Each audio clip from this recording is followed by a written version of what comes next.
Hallelujah. Other for Yankopon shall be brave. And then so some more about about yes, and Jumedia so. My mom pie kakra.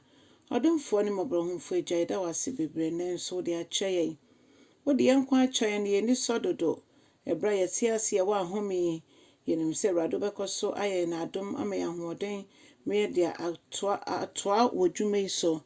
Was some more entias, and yes, and the days the fadomie. Niente was ye, O Yesu Christo Dinia Bompaye. Hallelujah. Other four, ye be fair king can some efi. Excellence and answer most of my tossum unity dun son. Niti chamber kukusin nine. Excellence still dun son to chamber kukusin nine. Na or can say, O Yankopon Eshe Israel crew morning na say, O moon free a sebia a stressful. As I said, no, stress on your honum sin. Okay, na free honum echo mea bebree. Na chinya do baby a fed no so come do omo. Or for just imagine when baby no so come do na when into nsuo bia wonim kwan befa so betimi nya nsuo bimpo anom. Kunye ni da so. Sa bi na atu Israel man.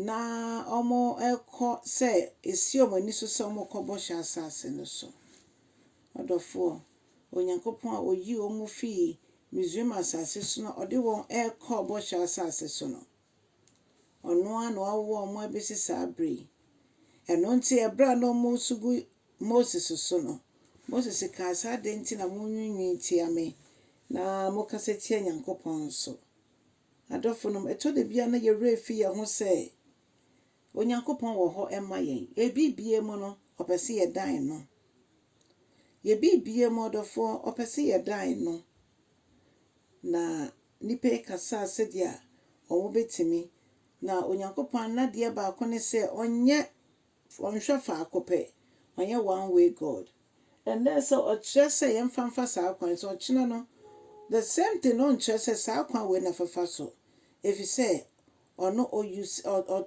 no bono wa church and man yes say ye adofo yesum nyame ote ase o yesum nyame a ote ase eno nti no etwa say ye de ye hu nyina eto no so enne oka cha me ye hu say ono ankasa no provide my ono ankasa na omaye de ebedi de ebenom de ebehye eno nti sabre o ma Moses akwankyere kwan ofa so a obetimi de pomana ode che Misraimfo ensio na ye no Nile no ode ebo mu a ema Nile no edane moja ne ade no o se onfa sa aba no a onfa sa aba no fambo obotan no mo ensio be firi aba yenhwe obotan sign bia nche se ensio wo baby na so Onyankopon ma ensio efiri obotan mo ema Israel mba enya nsuo ennom ye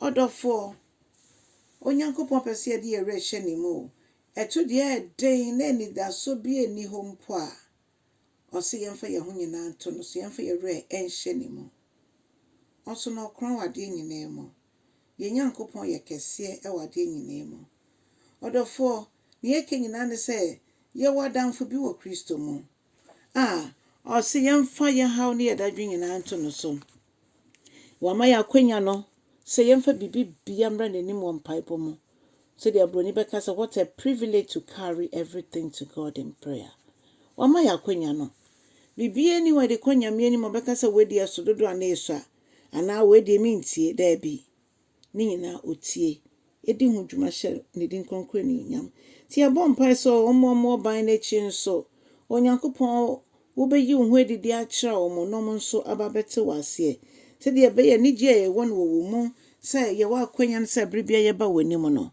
omo nso etimi aye bisa enya sa kwenya ni bisa ye da wase bebre se wo ye nokwafo na Ewrade wugu so wusiesie yen kosi se wo Kristo be san bebium ye da wase bebre ma yemfa ye ho nto so Ewrade boa ye na ye ntwere wo nko a Ewrade boa ye na yemfa ye ho nyina ye re nyina enhye wo mu ebisa wo nko an ya danfo a Ewrade ye kan yansam kyerewa wotie na wo yanso hye ho anuonyam wonya adamfo bi no obetie no akɔka baabi nso no ɔnyɛ ho hwee no.